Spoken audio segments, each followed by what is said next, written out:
my blue is 75% more blue.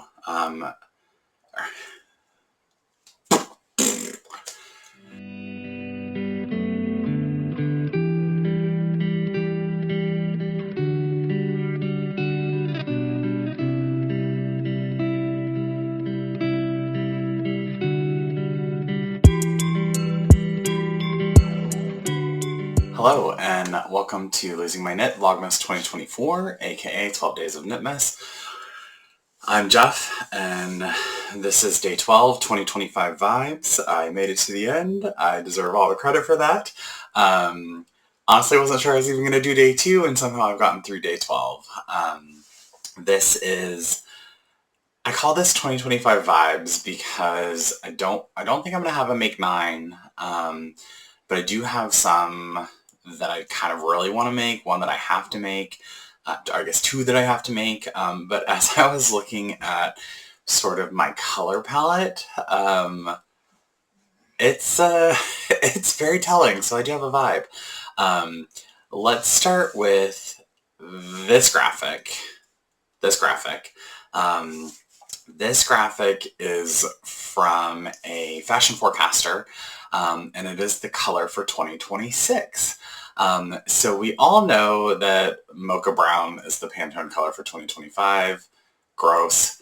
But this transformative teal is my vibe. I specifically chose this shirt because you're about to see a whole bunch of teals and turquoise and that sort of thing, but I realized, one, if it's turquoise or teal, I will buy it.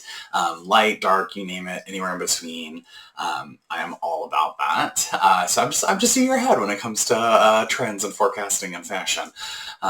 So you're going to see a lot of teal in the next 10 or so minutes. But before we get to that, I'm going to show you this. This is my Make 9 from 2023. It is the only one that I've done. I thought I'd done more than one, but it's the only one that I've actually put on Instagram, shared that I wanted to do.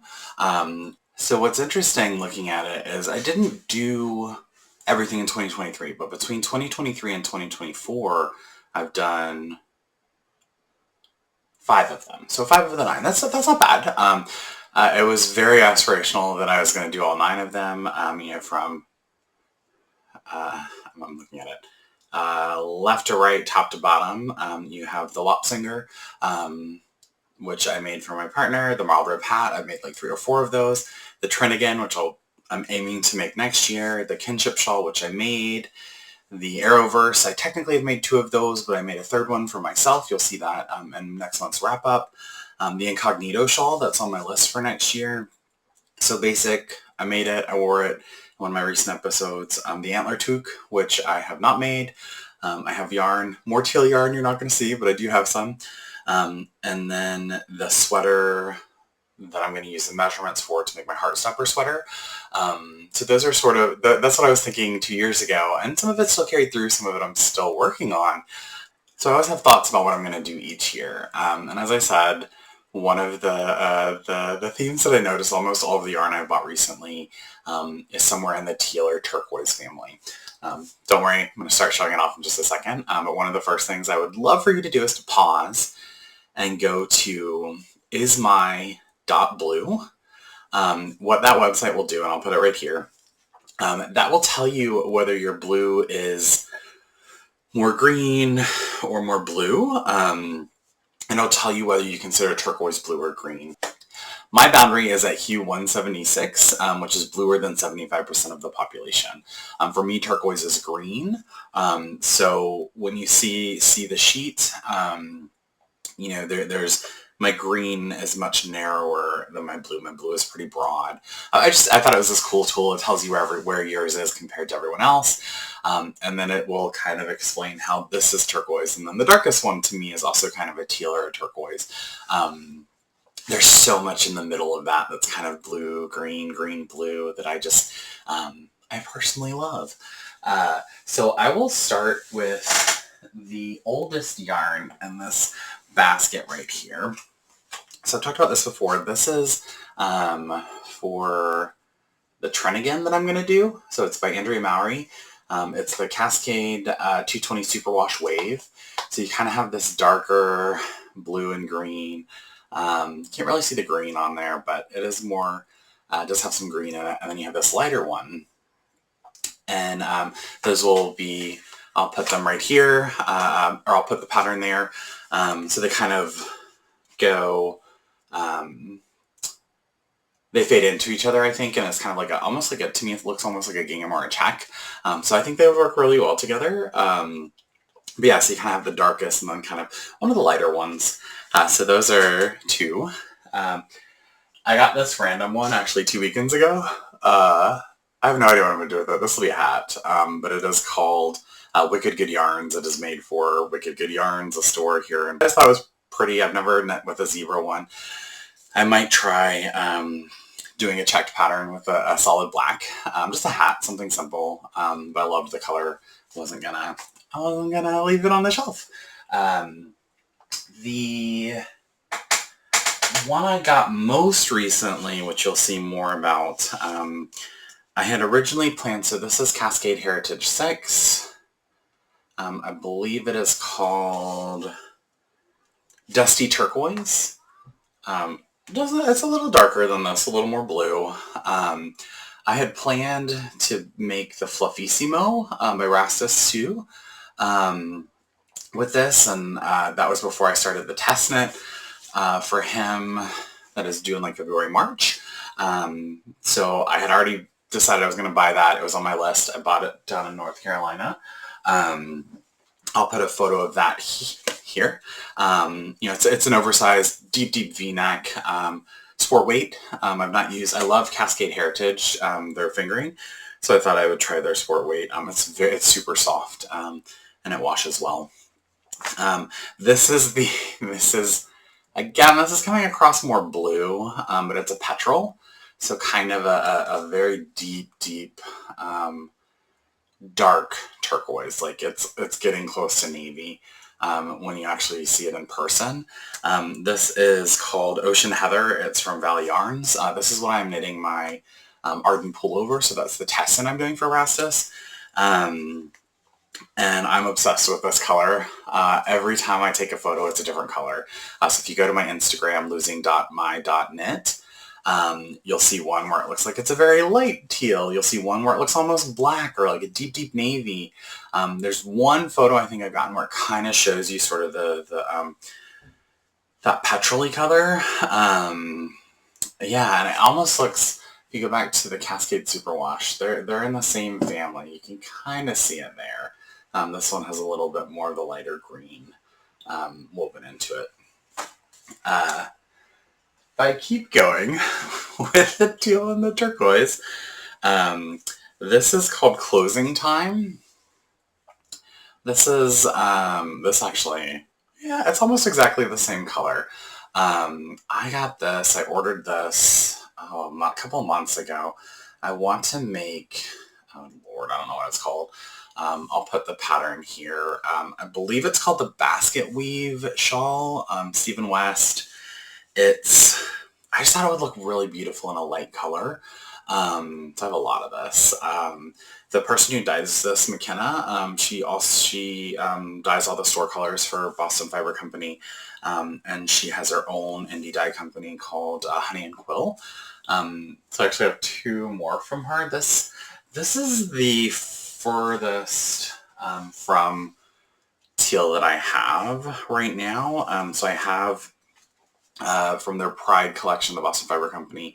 This is called Now Kiss. So it's this really nice dark blue, kind of fades into a lighter blue. And then she was absolutely lovely and re-dyed this from her Cape collection. So it's called Schooner, and it knits up. So I'm going to hold these two. I'm going to do these two together. I'm going to make the Skylar cowl.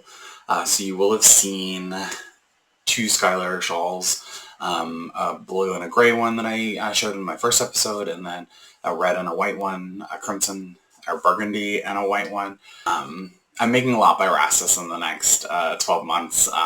Told you I'm obsessed with his designs. I want one of everything, even the berets that I wouldn't wear. This is a photo of the design. I'm going to make it, this is by another local dyer here in Boston, Claws Out Yarn Co. She released a Chapel Roan inspired collection, which if you have not listened to Chapel Roan, please go listen to it, to her. These are called Super Graphic, which is this, and then Casual, which is kind of this beautiful, it's a little lighter in person, a little more green in person, but I thought they would be really graphic together. This one, when she took her photos on Instagram, legit thought it was a black and white photo and she was hiding the colorway, and it just is that, that tonal of a gray that it just looks like it's black and white. So I thought these two would work really well together for the Cosima cowl. And I'll make sure the photo goes back up again so you can see it. The final two that I have, I don't have a plan for. It's actually a really cool company up here in New England. So they're lace weight, and it's northern wool. And if you've ever heard of Darn Tough Socks, these are basically remainders, and what they do is they sell them to Northern Wool, and Northern Wool dyes them and sells them. This is quite a bit. It's about 1,200 yards, so I may be able to make my half shawl out of this if you remember one of my dream knits.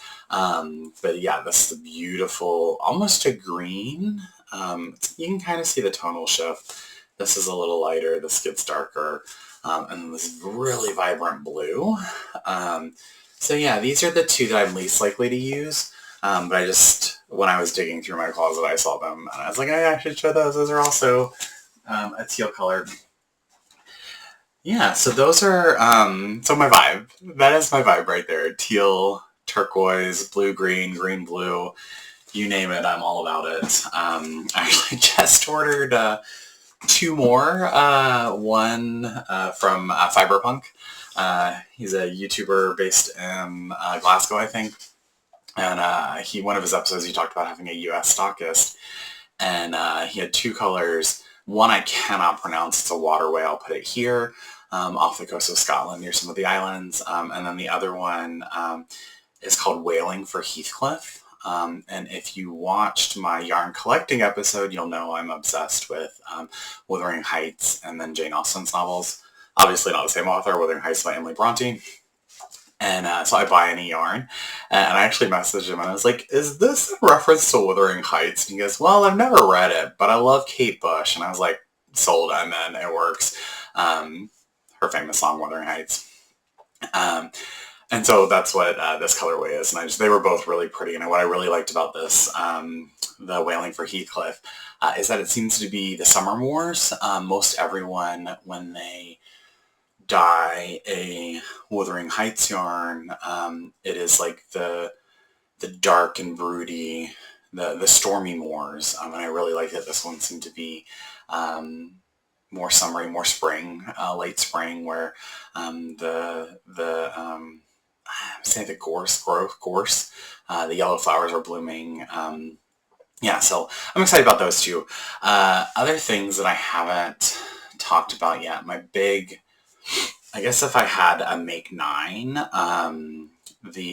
so all those that I just mentioned, the big one that I definitely want to make, or that I have to make, is the Hue Shift blanket Afghan.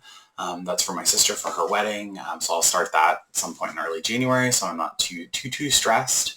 The other thing is that I'm getting really close to having used all of my stash from 2020, 2021. I've got 3 left from 2020 that are not leftovers from other projects, and then I've got 20 left from 2021. If I do 2 specific projects, I'll get rid of 10 of those, or I will use 10 of those. One, which I mentioned on my Make 9 from 2023, is the Incognito shawl. This is a closer up photo of that image from the Ravelry page. I really do want to make this. I've wanted to make it for a while. I'm kind of glad I haven't, because I've been working on my tension when it comes to mosaic and stranded color work. So hopefully this one will be a little bit more flowy, a little not as tight as sort of other projects that I've done. And then the other one is this. It is the Mountain Mist hat. I bought that during the pandemic, and I wanted to make it either for my sister when she moved to the mountains of North Carolina, or maybe for my partner. I think there's enough for two. Maybe I'll make them both one, or maybe I'll make my sister and her fiance one, and put it in with the blanket. Who knows? But again, if I do those two projects, that's 9 of that 23 taken off my stash list, taken out of my stash and used.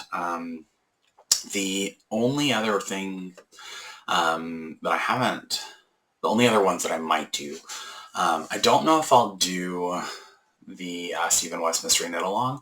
I very much enjoyed this year's The Go-Go Dynamo,